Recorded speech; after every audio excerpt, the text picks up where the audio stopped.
the parents, teachers, and esteemed guests in the building, the graduates of 2010 would like to extend a warm welcome to you. I initially had doubts about the valedictory ceremony. I thought to myself, how will I possibly reflect the voices of each and every single one of you? But I realized that the valedictory isn't about the voice of each and every individual. It's the voice of the graduating class as a whole. Right now, I'm sure half of the graduating class is screaming, "Yes, it's over!" While the other half is still hoping that the entire graduation process is still a temporary nightmare. At this time, I would like to congratulate each and every single one of you.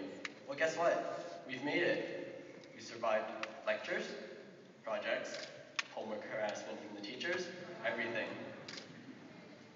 So who remembers walking into the school for the first time? Now who admits to walking into the wrong class? In the wrong block? Who found the seniors even more intimidating than the entire high school experience itself? Well, I stand here today, and I represent all of the 2010's intimidating seniors of Canby Secondary. The most important thing you can say to yourself now is, in my time I've spent at Canby Secondary, do I feel accomplished? Whether that accomplishment is passing that math course that you've been putting on for the past year, or making the friends that you've spent every single day of your high school career with, recognize that you have achieved something great. Grads, I would like to remind you that we could not have made it this far without the support from our numerous benefactors. This ceremony is also about recognizing all those who have made this possible. On behalf of the student body, I would like to thank all the teachers that have put their time into teaching us. In the day-to-day, we rarely notice all the little things that they do for us. Think about all the sports that we play, all the clubs that we join, all the extra help that we get during lunch, after lunch, spares, before class, in class. No matter how much we think that we did this ourselves, they've been guiding us every step of the way. The students can learn so much more because the teachers are personally committed to what they do. However, we need to remind ourselves that there have been other people behind the scenes. We need to thank all the friends and family that have supported us. I'm sure that everyone in this room can think of at least one person that has inspired them to go that extra mile. I would also like to recognize that early Father's Day that's coming up in a couple weeks. I think that a lot of people with broken families find it hard to cope with stress, but no matter how broken the family, they will always be supported. That is why I dedicate this valedictory to the friends, family, and teachers who have taught us the true meaning of selflessness.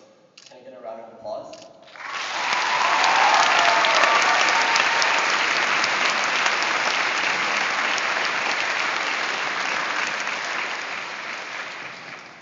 For many of you, Canby has practically been your second home. You spend 4 weeks a month, 5 days a week, 6 hours a day at Canby. I am sure that many of you have come to both love and hate that brick red building. Some of you may be feeling anxious or excited about the prospect of post-secondary. Others may feel relieved or sad that high school is over. One thing we should all keep in mind is that as graduates of Canby Secondary, we all share a bond this close. If you all think back to the 7th grade, how many of you felt confused at graduation? You moved on to 8th grade. How many of your friends today did you know then? I am sure that grade 8s, we stayed with our elementary friends because that was our comfort zone. We'll take a good long look at the people in this room now. These are the people who you've spent the last 5 years with, straying out of that comfort zone to get to know and love. Guess what? You're looking at your second family. Making a difference begins with yourself. Think of all the people who have changed your life for the better. Think of all the little things that people have done for you and how that has changed how you treat others. When you have the time, think about the world without you. Would your parents be who they are today? Would your friends be who they are today? When you think about it, the world really is a better place with you in it. Remember to follow your passion and never let anyone tell you otherwise.